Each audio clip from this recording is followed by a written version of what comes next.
샬롬, 사랑하는 새벽나라 친구들 안녕하세요. 여러분과 함께 월요일 말씀을 묵상할 윤수신 전도사입니다. 한국의 반만년의 역사 중에서 가장 많이 기억되는 왕을 뽑으라고 하면 두 왕을 이야기할 수 있을 것입니다. 한 명은 역사상 가장 넓은 영토를 확보했던 고구려의 광개토대왕이고, 다른 한 명은 한글을 창제한 조선의 세종대왕일 것입니다. 이렇게 훌륭한 업적으로 인해 기억되는 두 왕처럼 이스라엘 역사에서도 가장 많이 기억되는 왕을 뽑으라고 한다면 오늘 우리가 읽을 시편 말씀을 지은 다윗 왕을 이야기할 수 있을 것입니다. 다윗 왕 역시 한국의 두 왕처럼 넓은 영토를 확장하고 강한 이스라엘을 만드는 등 훌륭한 업적들을 많이 쌓았습니다. 그러나 다윗 왕이 기억되는 이유는 단순히 훌륭한 업적들 때문만은 아닙니다. 성경 수많은 곳에는 다윗의 약함이 기록되어 있습니다. 때로는 부끄러워 입에 담기도 어려운 일들 또한 기록되어 있습니다. 그럼에도 불구하고 왜 다윗은 오랫도록 기억되는 것일까요? 이 시간 함께 말씀 가운데서 그 답을 찾기를 원합니다. 오늘 말씀의 제목은 주님을 붙드세요입니다. 오늘의 말씀은 시편 140편 1절에서 13절입니다. 오 여호와여, 나를 악한 사람들에게서 건져내소서. 폭력을 행하는 사람들에게서 나를 보호하소서. 그들은 마음에 악한 계획을 세우고 날마다 모여서 싸움을 일으킵니다. 그들이 자기 혀를 뱀의 혀같이 날카롭게 만들었으니 뱀의 독이 그 입술 아래에 있습니다. 셀라. 오 여호와여, 악인들의 손에서 나를 지켜주시고 내 발을 걸어 넘어지게 하려는 폭력을 행하는 사람들에게서 나를 보호하소서. 교만한 사람들이 덫과 올가미를 숨겨놓고 내가 가는 길목에 그물을 쳐놓았으며 나를 잡으려고 함정을 파놓았습니다. 셀라. 내가 여호와께 주는 내 하나님이라고 했으니 오 여호와여, 내 부르짖는 소리를 들으소서. 오 주 하나님이여, 내 구원의 힘이여, 주께서 전쟁의 날에 내 머리를 덮어주셨습니다. 오 여호와여, 악인들이 바라는 대로 허락하지 마소서. 그들의 계획이 성공하지 못하게 하소서. 그들이 높아질까 두렵습니다. 셀라. 나를 둘러싼 사람들의 머리에 그들의 입술이 담은 그 음모가 덮치게 하소서. 불타는 숯불이 그들에게 떨어지게 하소서. 그들을 불 속에 깊은 구덩이 속에 던져 다시는 일어나지 못하게 하소서. 욕하는 사람들이 그 땅에 서지 못하게 하시고 폭력을 행하는 사람들에게 악이 따라가게 하소서. 여호와께서 고난당하는 사람들의 사정을 변호하시고 가난한 사람들의 권리와 이익을 보장해 주시는 것을 내가 압니다. 분명 의인들은 주의 이름에 감사를 드리고 정직한 사람들은 주 앞에서 살 것입니다.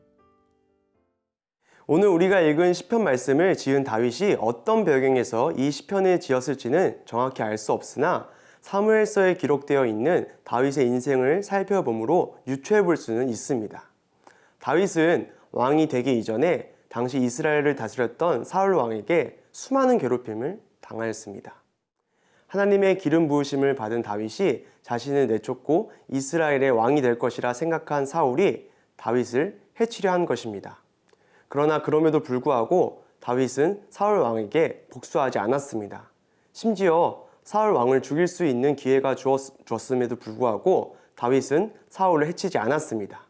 왜냐하면 사울 왕 역시 이전에는 하나님의 기름 부음을 받은 자였기 때문입니다. 그렇기 때문에 다윗은 원수 갚음을 직접 행하지 않았습니다. 그러나 다윗은 하나님께 이렇게 기도했습니다. 이 시간 함께 6절 말씀을 읽도록 하겠습니다. 내가 여호와께 주는 내 하나님이라고 했으니 오 여호와여, 내 부르짖는 소리를 들으소서. 아멘. 수많은 괴롭힘과 어려움 가운데 다윗이 한 기도는 주는 내 하나님이라고 선포하는 것입니다. 극심한 어려움 가운데서 행한 이 한마디의 기도에는 많은 것들이 포함되어 있습니다. 그것은 자신의 모든 어려움을 하나님께서 해결해 주시기를 간구하는 것입니다. 사랑하는 새나 친구들, 어려움 가운데서도 주는 내 하나님이라 고백하는 사람이 되십시오. 이 한마디의 고백에는 큰 힘이 있습니다. 때로 우리는 우리가 치밀한 전략을 세우고 계획하며 많은 일을 행해야 하지만 하나님께서 우리를 도우실 것이라 생각합니다. 그러나 이러한 것들은 모두 착각입니다. 하나님께서는 우리보다 우리의 갈 길을 더 잘 아시는 분이십니다.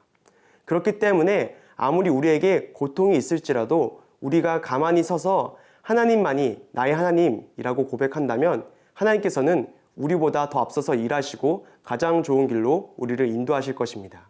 이것이 바로 다윗이 가진 믿음이고 우리가 가져야 할 믿음입니다. 고난 앞에서도 하나님께 모든 것을 온전히 맡길 줄 아는 믿음을 갖는 새나 친구들 되기를 소원합니다.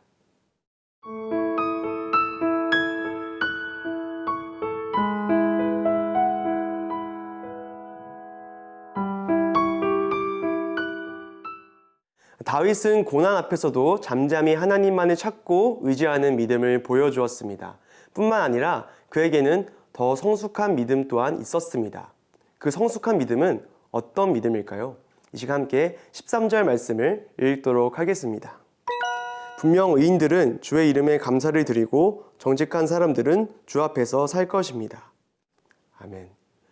결국엔 의인들이 하나님의 이름에 감사를 드리는 삶을 살게 되고 정직한 사람들이 하나님 앞에서 살게 되는 삶을 살게 될 것이란 기대와 믿음이 다윗 가운데 있었던 것입니다.